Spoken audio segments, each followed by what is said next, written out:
Hola, senors y senoritas. It is so awesome to be here with you guys today. I'm really looking forward to this as we get back in to our Grant Teach Me Something stuff that I have been off for a couple of weeks. I took a week of vacation. Thank you to my team and partner for really heading the charge and allowing me to do that. And then last week we were just really working to get a bunch of closings done. So we got like I think 20 houses headed to closing right now. So we are super pumped about all of this and looking forward to putting this in front of you. So for this last several weeks of Grant Teach Me Something, what I've really been focusing on a lot is trying to get through. Look, hey, you want to get into wholesaling? That's awesome, right? Like I think a lot of people look at somebody that does creative financing like myself and say, that we have this superiority complex of like, you should only be looking for tomorrow money. You should not be looking for today money. And that's absolutely not the case because we love wholesaling. We think wholesaling is fantastic, right? I think the main thing that everybody needs to really understand is that, look, be a wholesaler. But if you don't also know how to capitalize on some of the strategies that are available to you, like owner financing, then you are going to lose out on the possibility to make money. So I really encourage you guys to look at the previous streams that we've done in this series. And what we're trying to do now is I'm trying to teach you a lesson and then end that lesson with a nice little bookmark of, hey, this is how you can actually make money on what we just taught. And today's is going to be super, super cool. So I'm really glad that you're joining us here today because frankly, this is one of the proudest deals that I've done in my entire career. And for those of you who have not watched for a long time, I've done, my name has been on over 1,500 HUDs in this last 7 or 8 years, done a bunch. And this to me was really a fantastic culmination of so many of the things that we teach you guys through Creative Cash Flow, through the Propelio Academy, all that kind of stuff. And I think you're going to really enjoy that. And so one of the bigger picture items that I've preached for a long time is find a good partner. Find somebody that's the yin to your yang.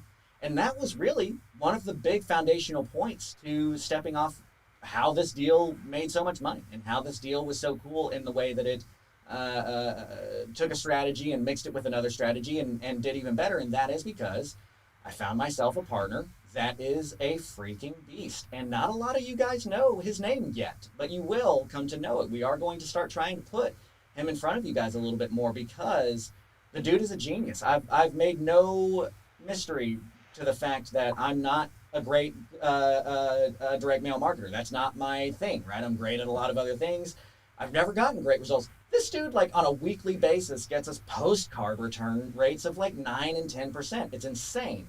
So I really like working with him. He's got a phenomenal brain. He's got a phenomenal outlook on the business.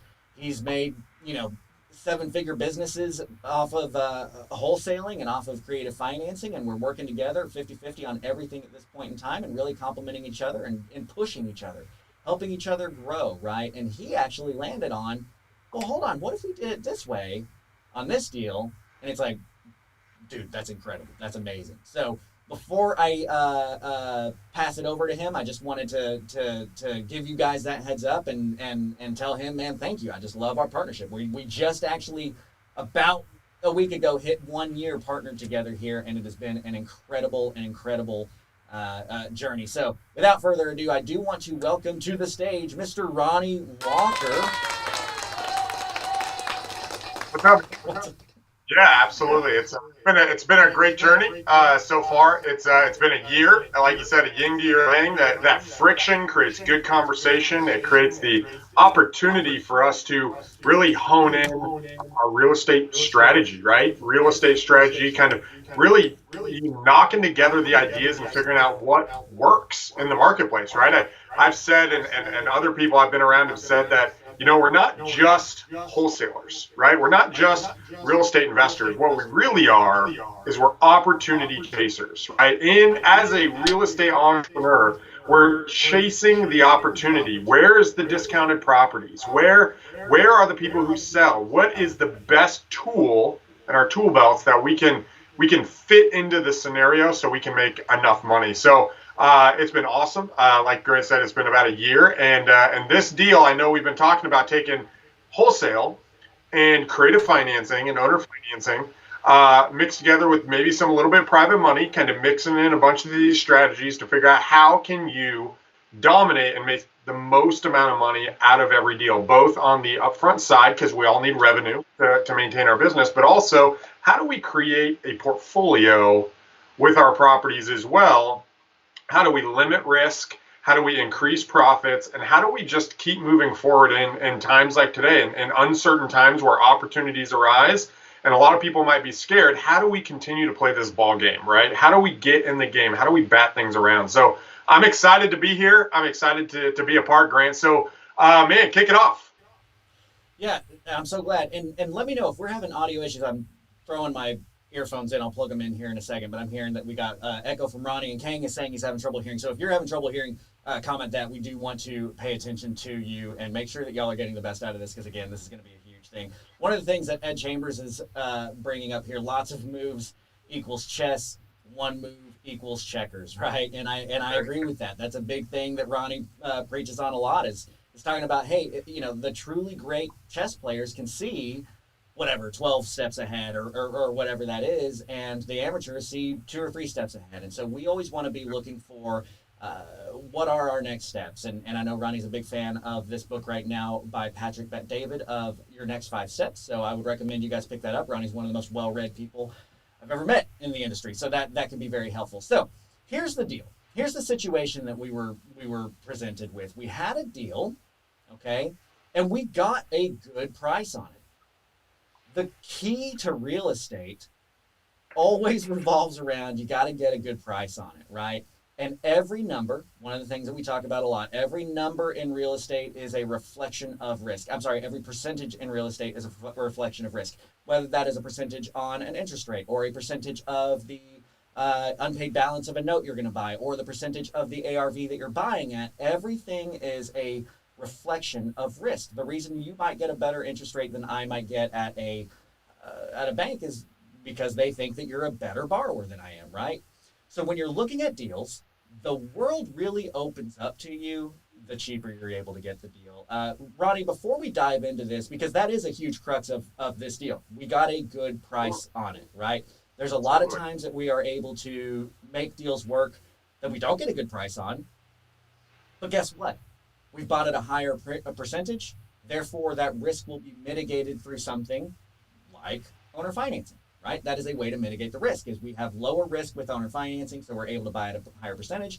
This person wanted cash, so we were able to give them cash. We were able to work down into a good deal. Ronnie, I'm curious if you remember anything about the situation. I know we've got like we're actually going to be legitimately showing you guys the closing statements, the notes, that kind of stuff. We have this for you as a download freebie in the notes of this stream. You can click on that download freebie, you throw your email in, and you will get to see everything that we are looking at here. And Ika, if you could just go ahead and drop that link into these streams as well, that would be helpful. But Ronnie, can you remember anything about the situation that the seller was facing and how we were able, if not, that's fine, but anything about the situation that the seller was facing and how we were able to negotiate into this price?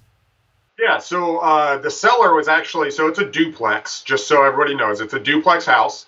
I know a lot of people have asked if you could do duplexes on here, so it is a duplex. The seller has actually owned the property for over 30 years and had medical problems. His wife had some medical issues. He also had some medical issues, and he was dealing with one Section 8 tenant and one non-Section 8 tenant, and the Section 8 tenant was dealing drugs. So that's the situation he found himself in, where one side of the duplex was a complete disaster, literally with roaches all over. The people who were renting had locks on the outside of doors. Just a really weird scenario, right? So that's the seller's situation. From there, he was really nervous because he was older and he knew he had to sell. But he also wanted to make sure that, he wasn't going to get, screwed over, right? He was really, really nervous. It took a lot of conversations. It took a lot of us just showing him the options, both with offering financing and with offering cash. And so we went into both options and really just understood where he was at and presented him with multiple solutions. And a big part there that I hope that everybody's picking up on is like the key to a good deal is knowing the why behind the what. Hopefully, you can hear me better. Absolutely. I realized part of the echo you were getting is because I had my desktop mic on, which was facing the speakers of Ronnie. So sorry about that. Now I actually have the real mic on. But knowing the why behind the what. If the seller tells you what they want, I always say it sounds very heartless of me to say this, but the truth is I don't care what your seller wants. I don't. I don't care what the seller wants. What I care about is why the seller wants what they want. That's what we need to pay Absolutely. attention to. So that's Well, what we and on paid top of attention to. that, I would absolutely agree with that. And I think on top of that is they want to know that they can trust you, right? Like when we're talking to our acquisition guys and when I'm working with sellers, my first goal is to neutralize any resistance with the seller, right? And if we can neutralize that resistance, if we can get them to open up, right? Instead of just having, hey, this is me when I'm doing business, we want them to really see us as a friend or an advisor or someone that they trust, as if they're trying to get some advice from. And so the fastest way we can get past that barrier where they're holding us at arm's distance and they can invite us into their family, into being a friend of theirs. This is why rapport is so important. Is the quicker we can actually start saying, hey, what do you need? Why are you actually selling? Like, what are you trying to accomplish? You know what? I don't know if I'm going to buy it or not, but let me just help you. Let me give you some advice on what I would think. Some different scenarios you should consider, and some roadblocks, or some potential pitfalls you might run into.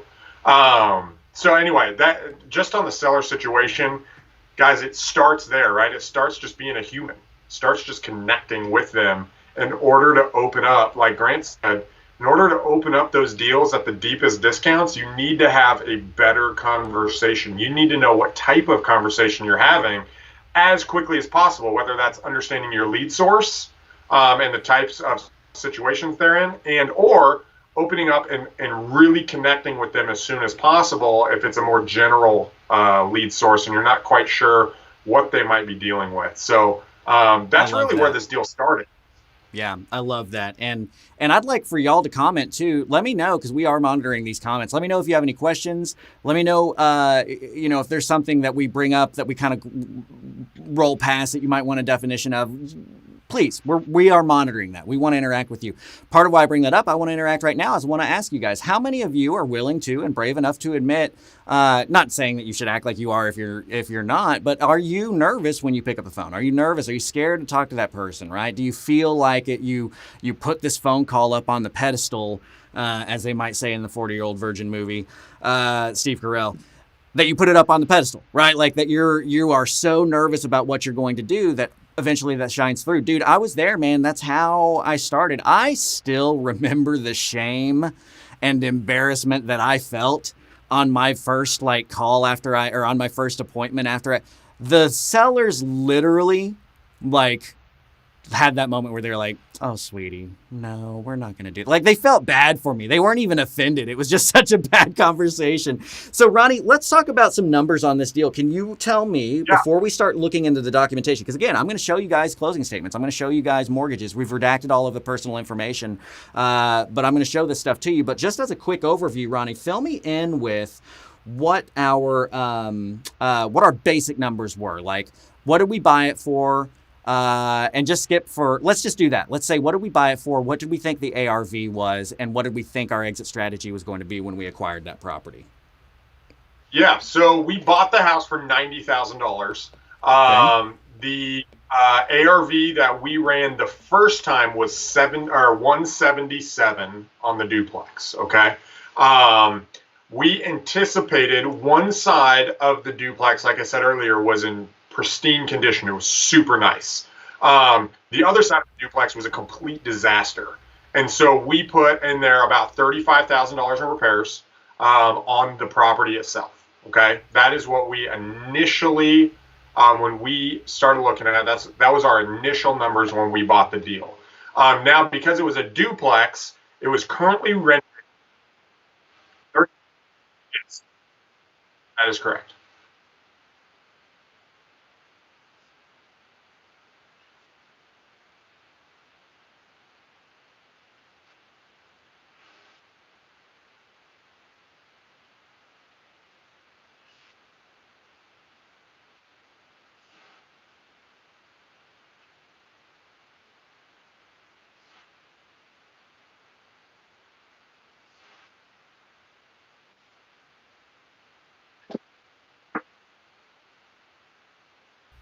I had two tenants. I had one good tenant and one bad tenant. One was the Section 8 and one was a better tenant. Oh, hold on just a second. For some reason, they are saying they aren't getting audio anymore, and that doesn't make sense because it shows me that we are pushing audio.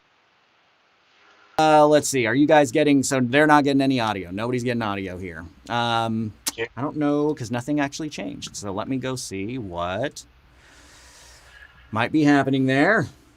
Test. Oh, weird. Okay.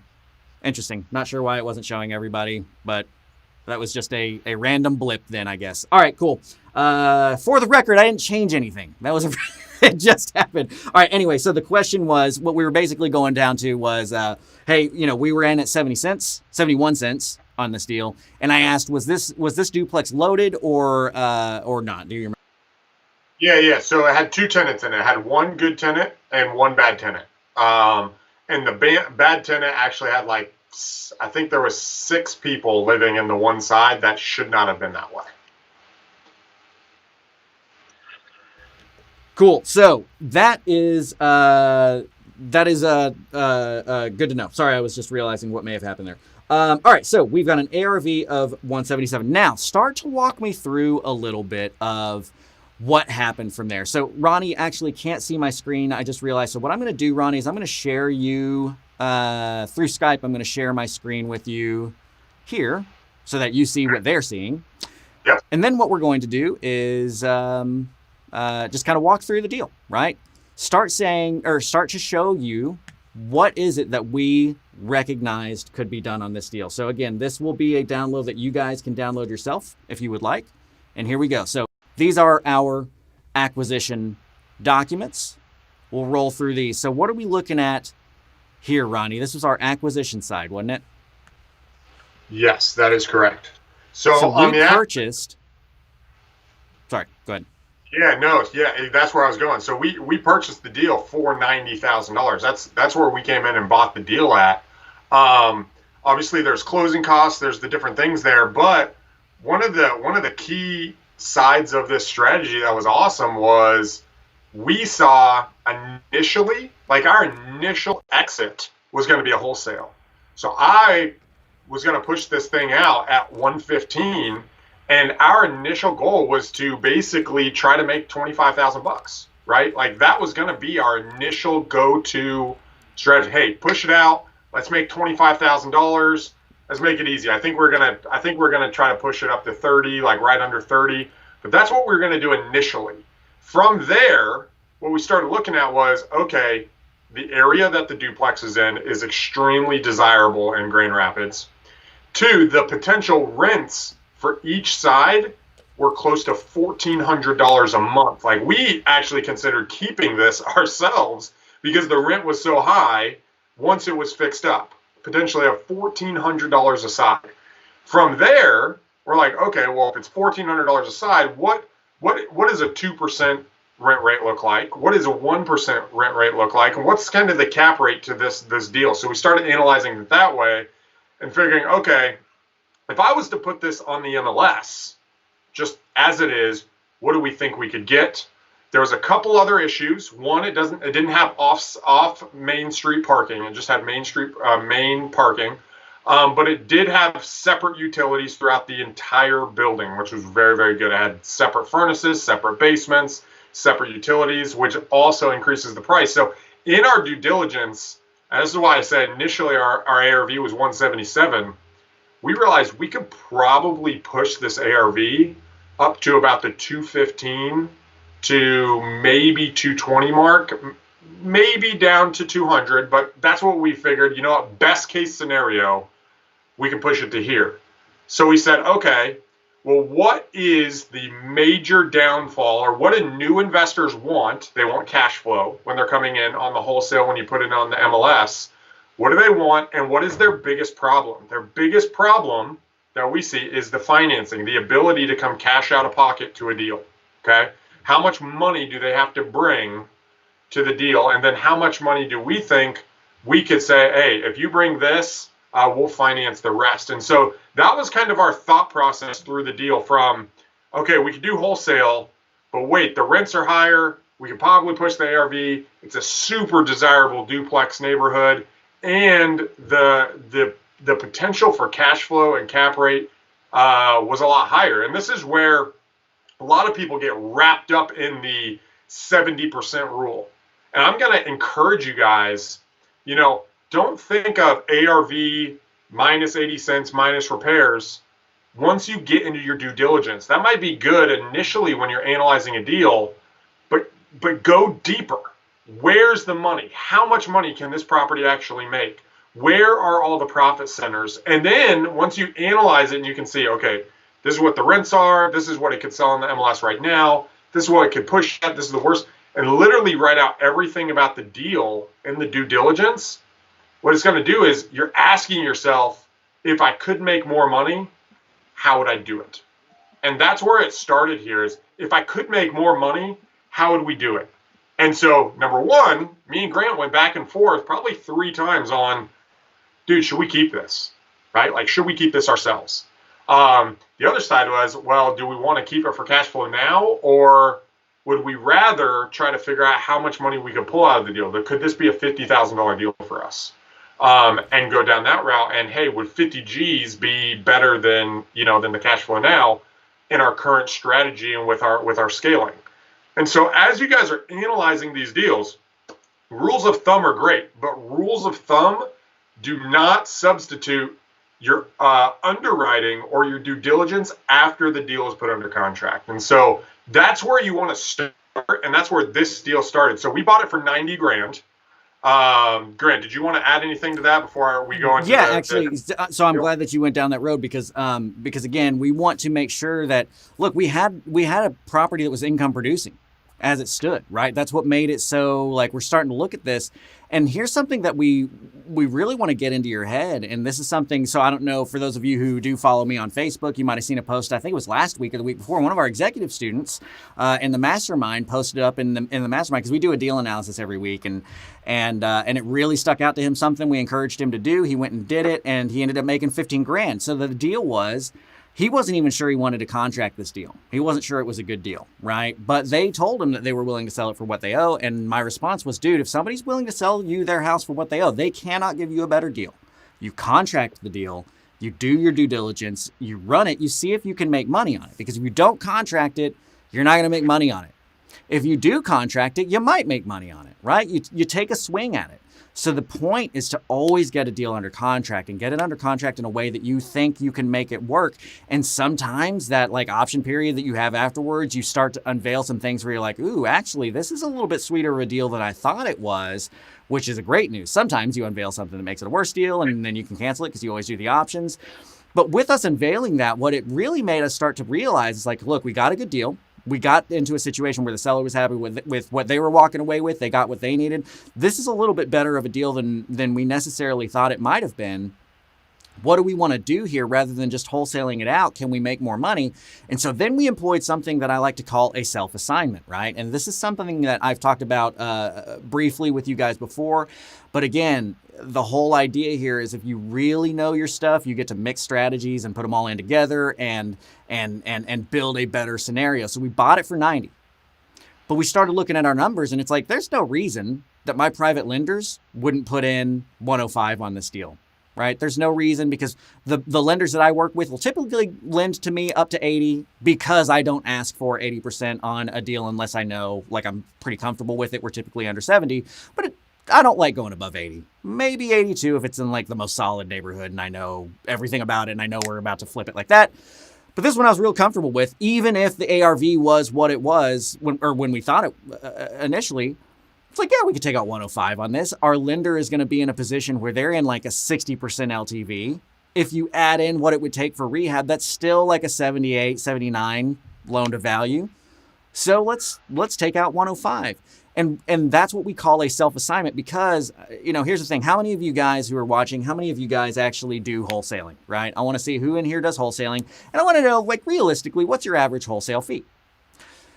And Grant, can I ask you a question to pull out? Kind of, is you said go ahead and put the deal under contract. What, from your end and for our audience, what is the buffer point of, man, I really shouldn't put this under contract, or I should? Is it the Yeah, cheapest, or is there a number that they should be looking at, like within a percentage? What give them your take on that. yeah, that's a super solid question. So don't buy bad deals, period.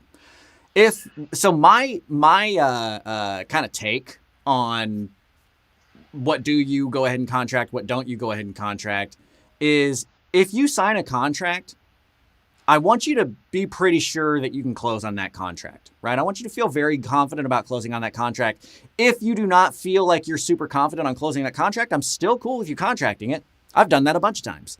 But you know what I do with my seller whenever I contract a deal like that is I tell them, look, this is not a deal I should do. And, I'm in this business to make money. This is not a great deal. I'm going to do everything I can to make this work. But what you're asking of me is too much. It is an unrealistic expectation. Now, if that's what you want, there is nobody better suited to get you that price than I am. If there's a way for that to work, I'm your guy. I'm just telling you up front, I don't know that that's going to happen. So we're going to run this for the next month. I'm going to try and find a way to make money on it by looking for somebody who might be dumb and willing to give too much money for a deal. And if so, good for you. Congratulations. But I'm just giving you the heads up. I'm not entirely confident we're going to close on this deal. I've had that conversation multiple times. So that's where I would go. Yeah, no, and that's setting the expectation. You talk to people, it's getting them into, hey, I'm willing to try to make this work, but you're setting them up for, hey, I really shouldn't buy it at this, but these are some options that are available if you'll work with us. And that's what we do all the time, right? Is if people want too much, it's, you know what, I'm probably not your guy to do this, but if I was to do this, this is what it would look like. Right. And here are my terms for that. And I need a little bit longer time. I need to be able to get out. I need, and it's opening that up. But I would say what I look at, guys, just to kind of give you a rule of thumb, is if I'm within 15%, like if I'm close on this deal, if it's, let's just say instead of 15%, let's just say if I'm $5,000 to $15,000 off, like I'm probably going to put that deal under contract. And we should clarify too, we like working in these $100,000 houses. We don't like going above 200. We got a hard cap at 250. So when he says $5,000 or $10,000, $15,000, that's kind of where we're getting that percentage from, right? $5,000 or $10,000 difference on a $4,000 acquisition, that's a big deal. But it's kind of just understanding where you're at on that. Go back into the self-assignment. Yeah, so exactly. So on that self-assignment thing, we got to thinking about it. And it's like, okay, so here's what we're going to do is we're going to take out a loan from one of my private lenders who will be ecstatic to be in at 60 cents on a deal that's already making $1,400 a month or whatever it was. So we took out 105 up front. Well, what's that do? That puts $15,000 in our pocket right up front. Now, granted, yes, you're paying interest on it, but here's the deal. If we're talking long-term here, we're talking about flipping this thing out with an owner-financed exit. Well, I'm just capturing equity ahead of time because there should be arbitrage on your deal. Arbitrage meaning you're paying less interest than you are receiving, right? So if we're going to pay out an 8% mortgage, we're going to receive a 9.5% mortgage. So we're still going to make money on that money. But what we've done is we've taken out a 105 loan on a 90 acquisition, put 15 into our pocket, which allows us to put more money back into marketing, which allows us to pay for our acquisitions team member who, found the deal, which allows us to cover the closing costs, all that kind of stuff, and get a little bit of a net profit where we are capturing some of our equity up front. So 15 grand goes into our pocket right up front. Now, that's why I asked the question about who's a wholesaler. So Tracy said that she wholesales. Sammy says he wholesales. Hunter says he wholesales.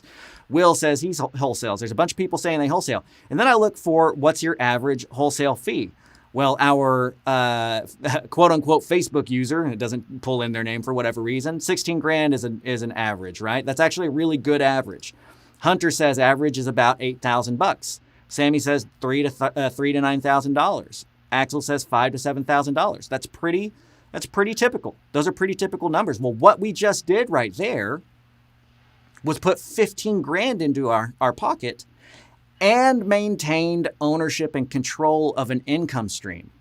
See, this is why I'm trying to pull people out who've been focused so hard on wholesaling to open the world up to you a little bit and say, hey, nothing says you've got to surpass your today money, right? Wholesaling is great because you can't buy groceries off net worth. but we just put 15 into our pocket. Whereas your normal wholesale fee on most of these was under 10.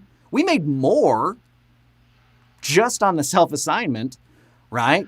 And maintain control of the property and maintain control of an income stream. So that's what's so beautiful about the self-assignment. And the reason we call it a self-assignment is when you are wholesaling, that's what you're doing. You are assigning the contract to somebody else and getting an assignment fee of $5,000, $10,000, $15,000, whatever that might be. Well, we're just kind of calling it a self-assignment because it's like, hey, we initially wanted to wholesale this thing where we would have gotten an assignment fee. Why don't we take out a little bit larger of a loan, kind of self-assigning it, get that money in to put into the coffer to help operations keep going. And then let's see what we can do on the back end and still maintain a long-term ownership and control of this asset and income stream.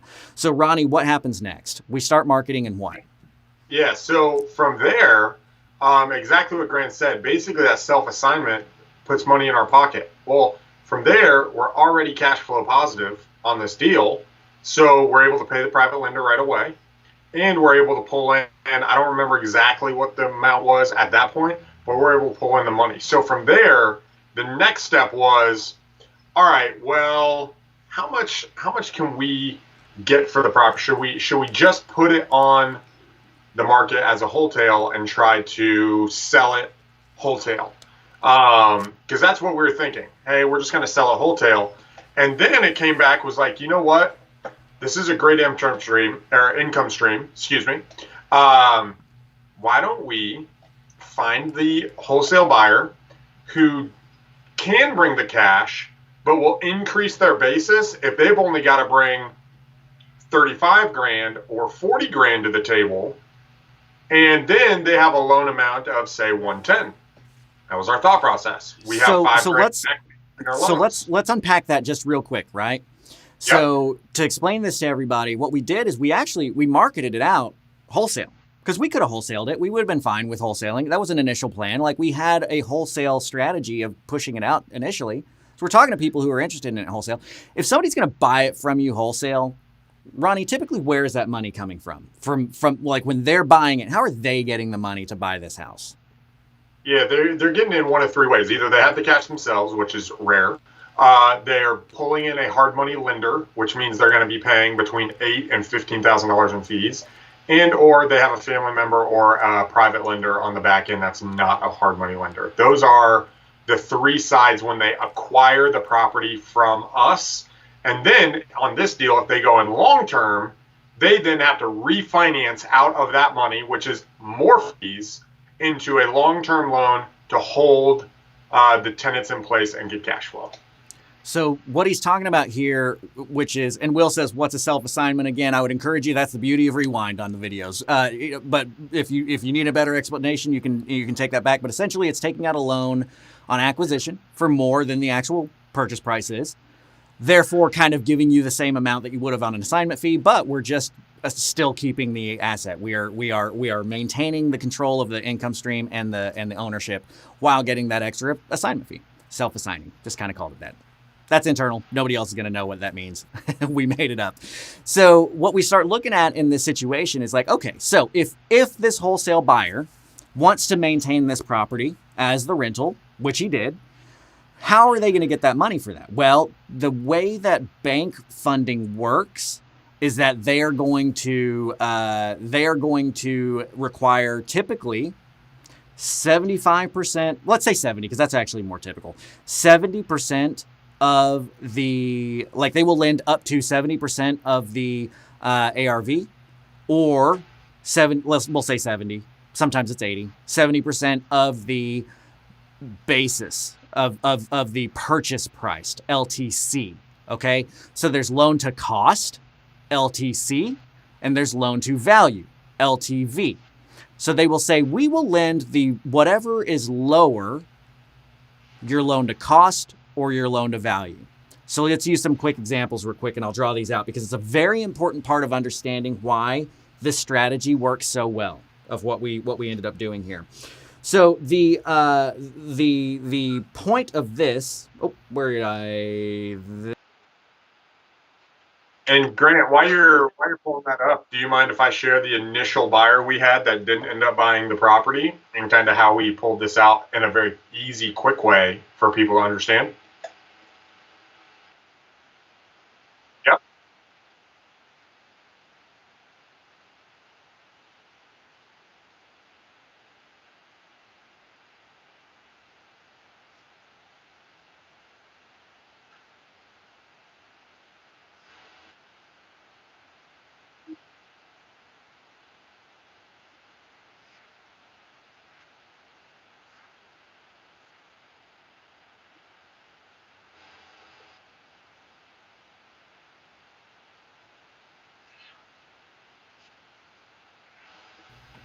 Sorry about that. Golly. My thing is saving my mute thing. So when I was trying to, anyway, long story short, I know what it is. Thank you for giving me the heads up that my audio is gone. So LTV, loan to value, LTC, loan to cost. Okay. The bank will say, we will lend you whatever the lower of these two numbers is. So if you get a property whose ARV, after repair value, is say $100,000, and you get this property under contract for 105, K is a legal abbreviation for contract, the bank is going to say, all right, look, 70% of 105, well, 70% of the value of this property is 70,000. 70% of what you got it contracted for and you're going to have to spend to buy this house is more than 70,000. So we're going to give you $70,000. Anything else it takes to close this deal, you got to come out of your pocket for. The flip side being, if you got this thing that is worth $100,000 under contract for, let's say, $70,000, they're going to say, okay, the ARV of this property is 100, so the 70% LTV would say we would lend $70,000. And you're thinking, great, they'll give me my entire purchase price. That's not true, because they do the lower of the two. LTC, 70% of this number would be $49,000. That's what they're going to lend. So you, the borrower, the wholesale buyer, would be having to come up with $21,000 to purchase that property. What it basically boils down to is banks want the buyers to have skin in the game in a significant amount. And sometimes there's origination fees of 1 or 2% on top of that. So we recognized that for this wholesale buyer who wanted to keep this thing as a long-term rental asset, he was going to have to go to a bank with those types of terms, putting up a significant amount of money anyway as down payments, and the average that you're getting about now at commercial lending is you're looking at a term of something like a 20-year amortization with a 5-year balloon. Now, typically on these things, the goal of both the borrower and the bank is in 5 years, let's just renew and extend, but your interest rate might go up. And right now, the average interest rates are in the mid sixes, right? You're like 6 to 7%. So what that turns out to be is, and if for those of you who don't know what I mean by amort and balloon, you know, if this guy was going to buy or do a $100,000 loan, they would make the payment as though he was going to be paying it for 20 years, which would mean it's a $745 payment.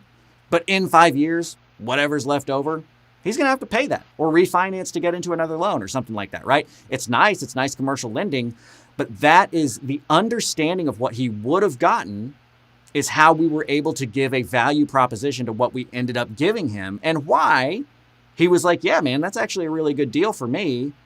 And it made us get a ton of money up front. So I want y'all to understand that bank lending, the bank commercial lending side of things right there, because it's a crucial step in why we were able to propose what we proposed. But then now, Ronnie, I want to hand it over to you and tell us kind of what happened at first and then what we ended up with to where we ended up netting the money that we netted on this deal. Yeah, so we pushed out the property at 139. At this point, once we've purchased it, we put 15 grand in our pockets. We pushed the property out at 139. Okay, we got immediate interest at 139 on a cash deal, basically a wholesale deal. We didn't put it on MLS. We had people come through, and we actually put it under contract. Okay. Now, when we put it under contract with the buyer, they were going to come in cash, and we were just going to get cashed out for the rest of our money and call it good.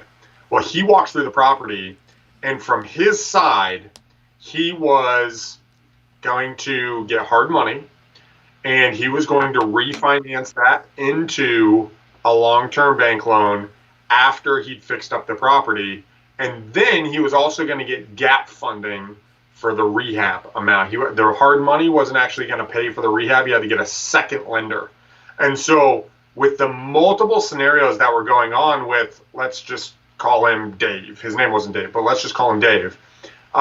Dave had to basically juggle the fees that he was going to have to pay to purchase the property come through. Well, in the midst of that inspection, our AC on one of the sides went out, or the heater, the furnace, the furnace went out during the inspection, which was crazy.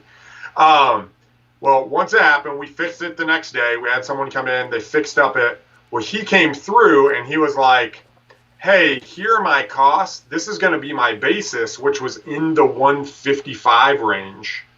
If I do this deal, I need to buy this deal for, and because it was a wholesale deal, the guy did have an option period. Just so you guys know, he didn't go hard when he initially went in. That's what you get into when you do wholesales sometimes.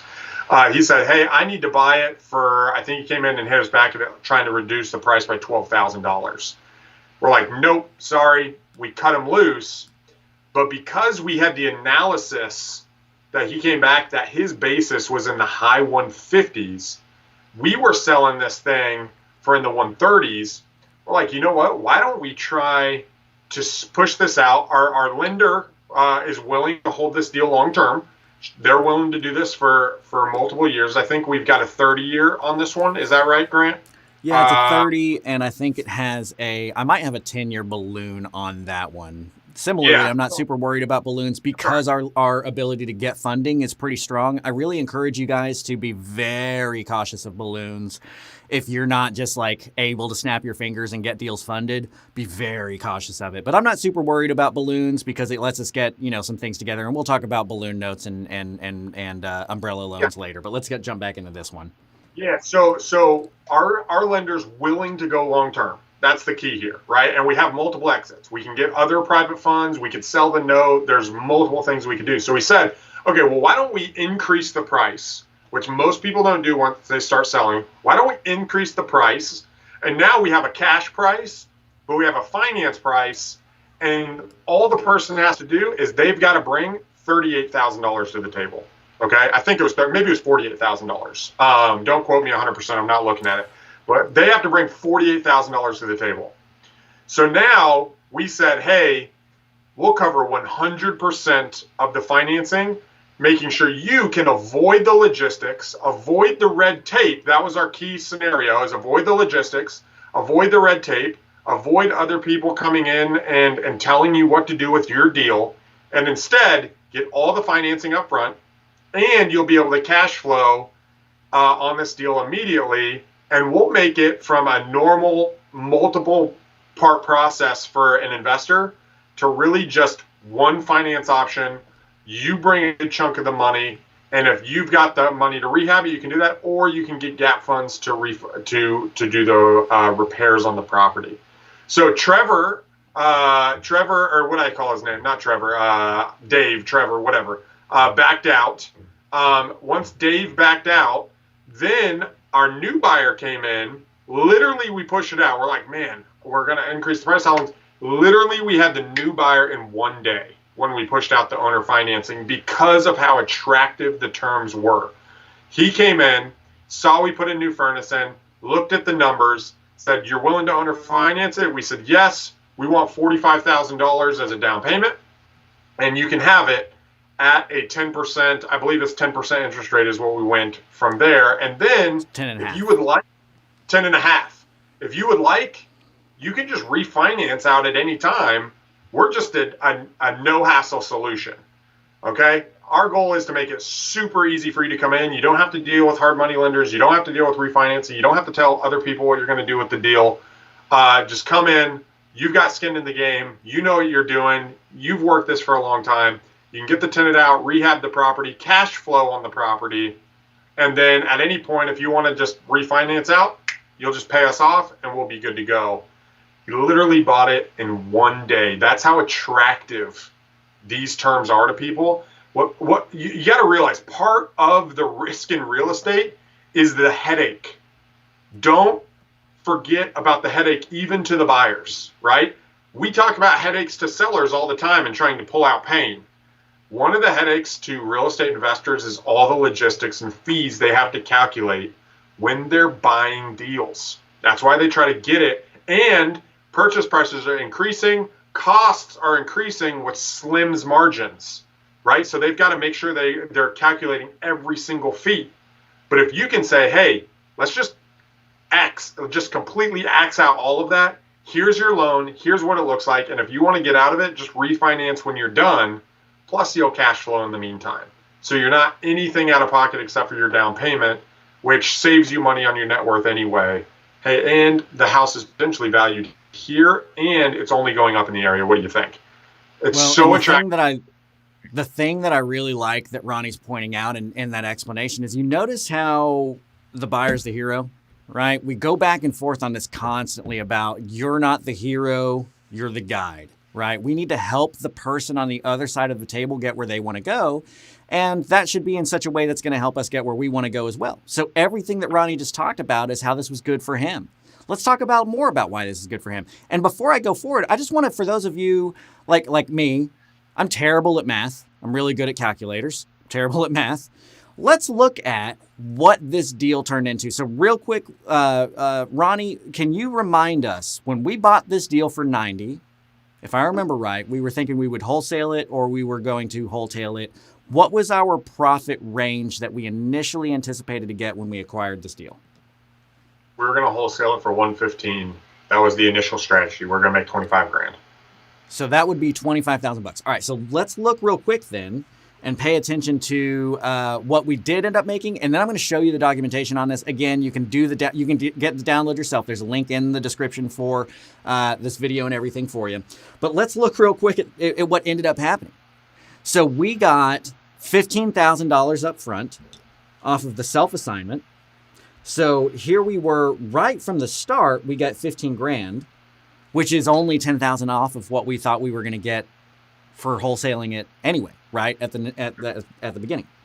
Then when we sold the property, I actually looked, and I'll show you guys as we go through this. As a matter of fact, here I can show it to you right here. That doesn't hurt.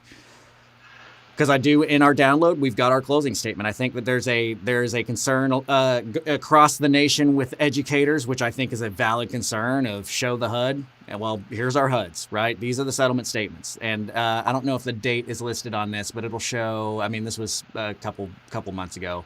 I could go through and redact anything that could possibly be personally identifying. So you'll see a lot of blank spots in here, but this is it. They bought it for $148. They had to bring $39,000 down payment, because you can see right here the loan that they ended up with was $109. Okay, so 148 to 109, that's $39,000. I believe they actually put a pretty significant earnest money deposit up on this one too, if I remember right. Do you remember right on that? Oh wait, no, there was. Did we not get a deposit? Maybe. No, it was what? It was $3,000. Okay, $3,000. So then what we did is we wrapped it to this guy. We gave it to them. This was going to be a commercial loan, but we also, we deployed a personal guarantee on this one, right? To keep some skin in the game. And he was willing to do that. So he had to come up with 39 grand, which by the way, was not very far off of what he was going to have to come up with for getting bank financing, right? That was right about what it was after all the fees and all that kind of stuff. He had to pay 39 with us. Right about what he would have paid over there. But we made 15 up front. Now, his payment to us was on a 109 loan, paid at 10.5% for 30 years. Here's another why this matters to him. Okay? So if we look at that loan, 109 at 10.5 for 30 years, that's $997. Had he gotten traditional bank financing, okay, like we talked about earlier with doing a 20-year amortization in the mid-sixes, the payment would have been $812. So you see what I'm talking about here in that his value proposition from us is, look, I know you're paying 10.5%. However, if you go get that loan from the bank, they're going to give you a 20-year AM and a 5-year balloon. So you have to do something to get out of this loan.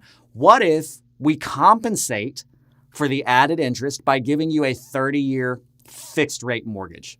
So you just don't have to worry about this ever again.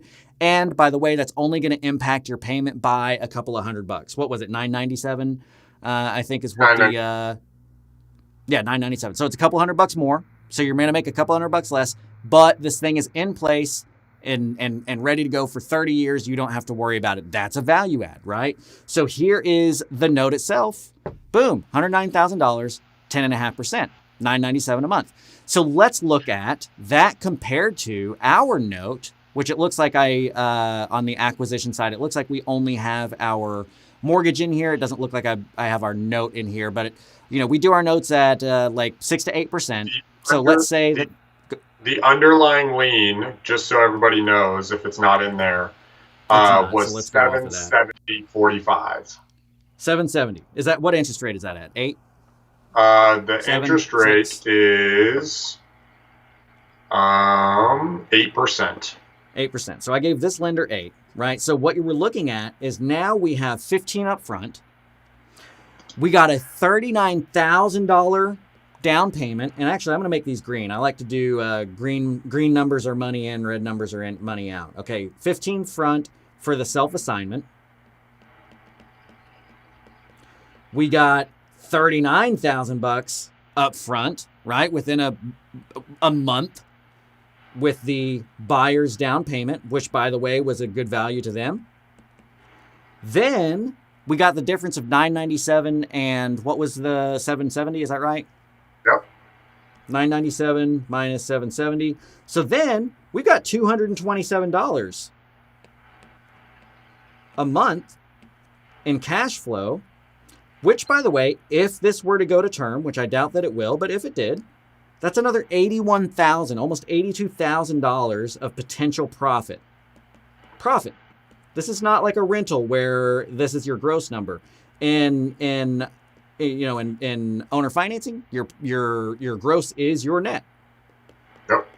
Okay, so we got another $82,000 in potential profit, but realized actual $227 a month, and we end up with a quote-unquote net worth of $4,000, which is what we call our note equity. Okay, that note equity being the difference between the $109,000 that he owes us and the $105,000 that we owe our lender. So right up front, cash in the bank, this deal netted us $54,000 up front, with $227 a month in cash flow and $4,000 a month in note equity. And that's not a... But wait, there's more.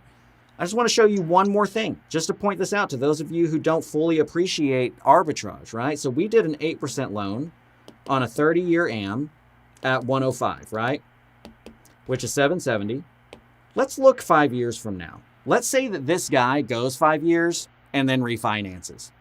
So what's going to happen there? We will have collected 5 years worth of cash flow. And when he refinances, he's going to pay us off, which means that whatever our note equity is at the time, we'll get that as a check. Right now, if he were to refinance the same day, we would get $4,000, right? Does that make sense? You got $4,000 in note equity. Yep. But let's look in 5 years. In 5 years, our loan to our lender is going to be $99,800. Actually, let me do it like this so that we can compare it more easily. Our loan to our lender in 5 years is going to be, like I said, $99,000, $99,800. Copy that over so that we can compare these two quickly. All right, so go down to payment 60. I'm just going to do roundabout, right? So we're going to go to the 63 so that I can see the nice break in the line. And then let's look at what would be owed to us. He owes us 109 at 10.5% on a 30. So where is he going to be in 5 years? Well, we would owe 99.8. In 5 years, he would owe us 105.6. So we would have made an extra $1,000. That payoff is going to come in as a $5,000 payoff. Actually, almost a $6,000 payoff. We would make $2,000 more, right? Am I doing stupid math there? 199.8 or 105, 105.6 minus 99.8, whatever that is. $7,000. The point being, I just want to see, because like I said, I'm really bad at math. I'm really good at calculators. Yeah, so almost $6,000. So in that first 5 years, our profit on the deal, our note equity, your net worth will have gone up by $2,000 more. So it's $55,000 up front, $227 worth of realized cash flow at that point in time. If we had gone for 5 years, would be another $13,000, $14,000, and the payoff went up by $2,000 for you.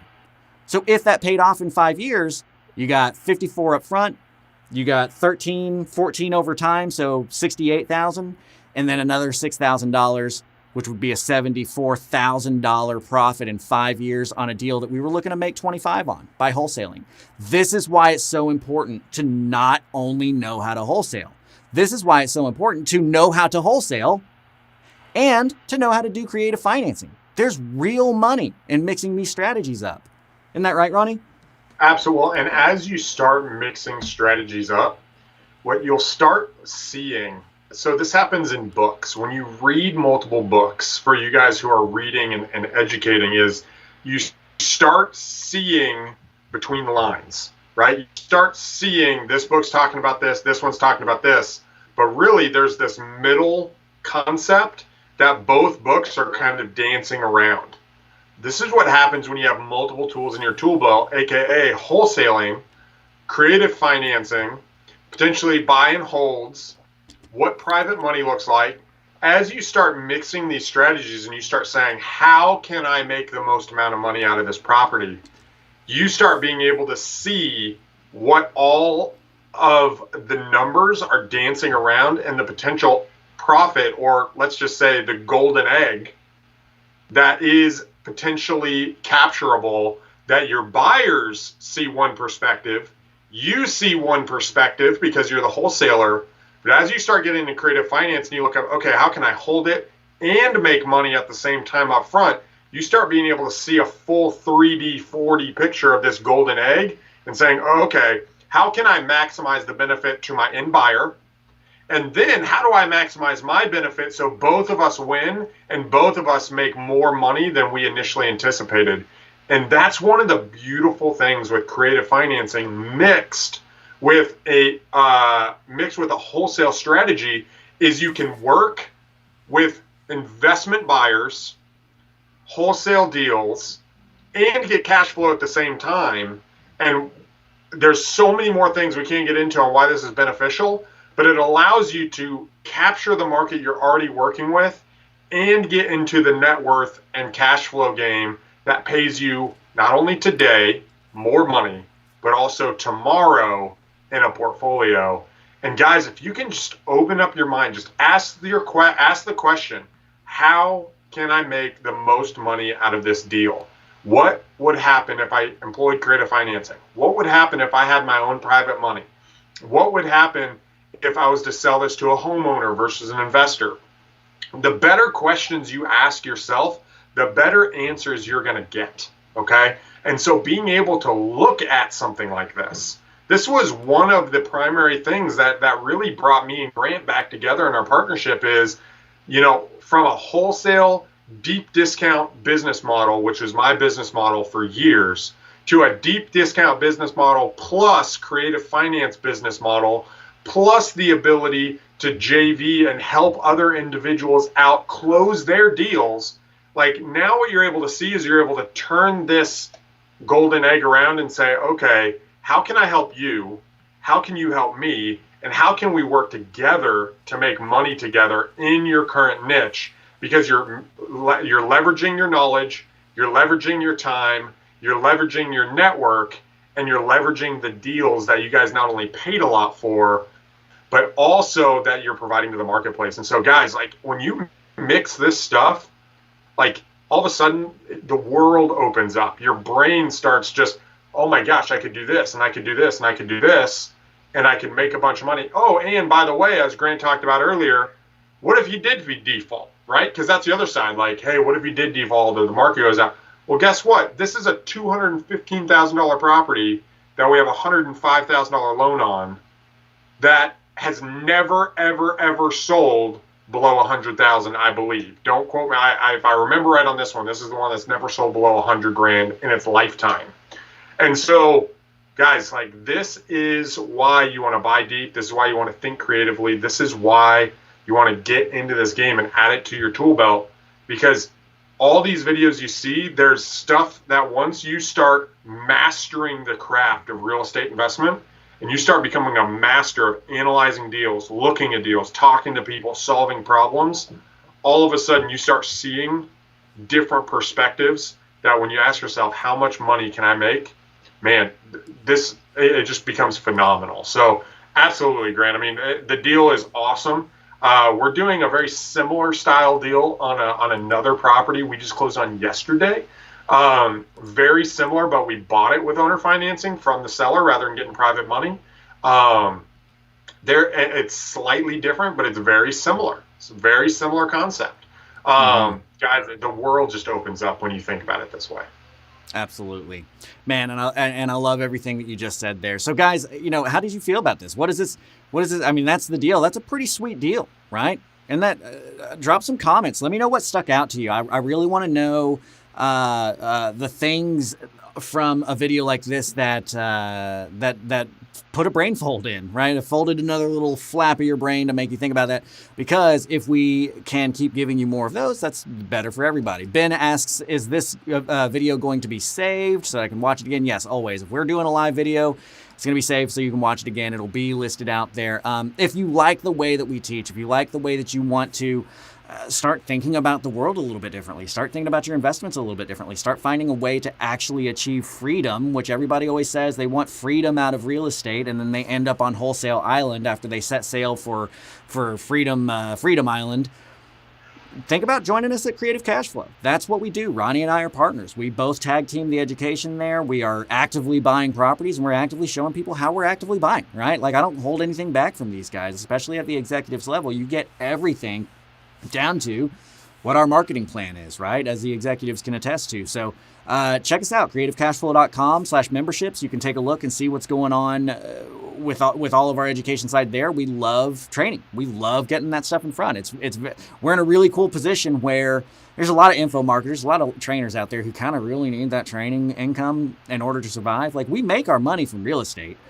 We just love training and love seeing people advance. So I'd like to have you in the group. I'd like to see you there. If you've got a deal that you think could potentially be a good deal and it isn't quite necessarily there, you don't quite have the resources or the knowledge or whatever that might be, I'll JV with you. You can go to CreativeCashFlow.com/JV with me. Submit the lead there. My team will get on it. You'll hear from us within 24 hours on helping out with that deal. And we just pay for what you do. If you get the contract, if you found the lead, if you bring the money, whatever that is, it depends on what you're doing in it, and you'll get a larger chunk from that deal for doing more. So we love JVing with people. We JV'd with a lot of folks. Our last deal analysis that we did was one of those JVs. But again, this is the type of knowledge and ability that creates freedom for you. And everybody's always pushing for freedom and lands and job. And I just want to really point out, we didn't even talk about it, but you want to know what true freedom is. This guy right here, my partner, decided his family was like, we like Europe. We'd like to be in Europe. So about 3-4 weeks ago, he moved to Europe for 6 months. He's just going to go hang out there for a while. So you see Ronnie there with his wonderful room in the background. That's just an Airbnb. Where are you, Ronnie? I'm in the North Yorkshire Dales. So I am in Nidderdale. If you guys haven't heard, it is James Herriot country for anybody who likes All Creatures Great and Small. And then we're actually going to Ireland next week. So we've been here for about a month. We're going to be in Ireland for a month and a half after that. So that's our next step. Cool. His last house that he was at, he was, we'd be doing our team meetings and there'd be this like massive peacock walking around behind him on this like beautiful, like just so gorgeous looking landscape in the background. It's so cool. But again, that's what, if you know how to do creative financing and create actual passive, actual recurring income, which is not just from the strategy of the deal, but also from the strategy of the business. That's a big part of what we focus on internally, is getting a business that runs in such a way to give us freedom. That's what it's about. And that's what we want to show you guys through Creative Cash Flow. I'll point out, right here, Hunter says, hey, I've got a JV deal. I'm going to shoot it over. He says, yeah, actually I have like 3. We love working with folks like you. So the deal analysis that we did last time was with Santiago Luna, one of his deals. And I think we've done how many deals have we closed with Santiago? We've closed like almost 10, haven't we, Ronnie? I don't know exactly. I think we're around the 5 to 7 mark. I don't know exactly. But he has sent over deals, right? Like when he feels, I think he's probably sent over 15 or 20 deals. I think we've closed 5 to 10, something like that. And he's making money now on deals that he never thought he was going to be able to make money on. Folks like you, folks like Hunter, if you got multiple deals, you end up getting put into what we call our tier 1, JV partnership. And that's more of an internal language there, but we just really put you to the front of the stack. We really make sure that you're getting as white glove treatment as we can. And hey, that doesn't mean that if you have one, you're not going to get white glove treatment. If you've got a deal and we can help you make money on that deal that you might not have made, dude, that's awesome. And, that's what it's all about. It's the community helping the community grow. Everybody adds value to everybody, and that's how this business gets going. So, guys, thank you so much for being here with us today. This was a fun episode. I love going over this deal because it's just one of those things where it's just like, man, check it out. Like, to do this deal, you needed to know how to buy at a deep discount. To do this deal, you needed to know what self-assigning was and how to do that and how to disclose that to your lenders and all that kind of stuff. To do this deal, you needed to know how to do wholesaling. To do this deal, you needed to know how to do owner financing.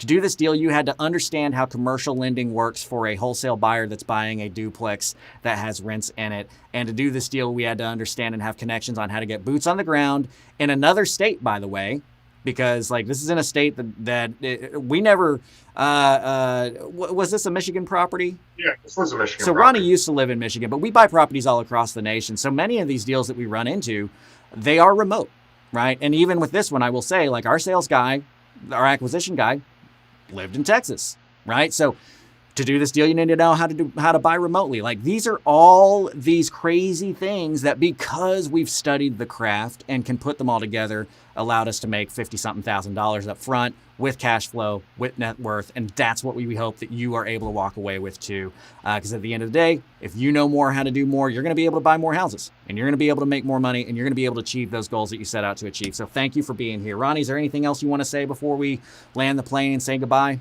Sure. To leave you guys with a final thought, what I'd like to kind of, and wrapping up this wholesaling and owner financing, the question you should ask yourself is, do you know the formulas that drive the numbers and the money you want to make in your business?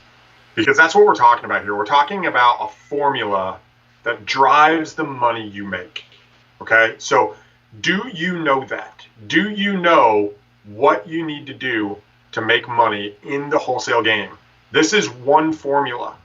There's the wholesale formula. There's creative financing. And then once you can put the numbers together on the knowledge side of what those formulas are, then ask yourself, okay, where am I weak? Write them out. And then ask yourself, where are you strong? And write those out and what you can capitalize on. Because if you can know your formula, if you can know the strategy and write it down and understand how to use it, you can then turn a lever and employ it, guys. So for what you're doing, sit down and write out the ways that you can help sellers. As you're talking to sellers, as you're doing deals, write out that stuff. Do you know your formulas? And if you don't, take some time, take a day, take a weekend, guys. Take 3 days. I promise you, it will change your life. If you sit down and you figure out, okay, here are the tools in my tool belt. Let me watch some more Grant Teach Me Something. Let me go back to the 3 steps, to do my first deal. Let me go back to the 3 steps to find money, if that's what you're going to focus on. We've covered all of this. Grant has done a great job covering this. But ask yourself, do you know the formulas? And if you don't, there's resources here that you can tap into. And if you do, write them down and create a plan for you to execute in the near future. Because even though we're in uncertain times, I just did a post on this, man, that stuff can be really, really, really good for you if you know how to capitalize it. And dude, we are touching on that. We are giving you some of those formulas on how to capitalize today. Because if you can capitalize today, dude, I'm in there. If we can capitalize today, as we move through this, we'll be the guys on top tomorrow. So think about it. Take a day, take 2 days, take 3 days. talk to your wife, talk to your business partner, see how you can maximize your deals in your market today. So that's what I want to leave you guys with. I hope you guys are awesome. It's been a lot of fun. Grant, I've had a lot of fun. That's it, man.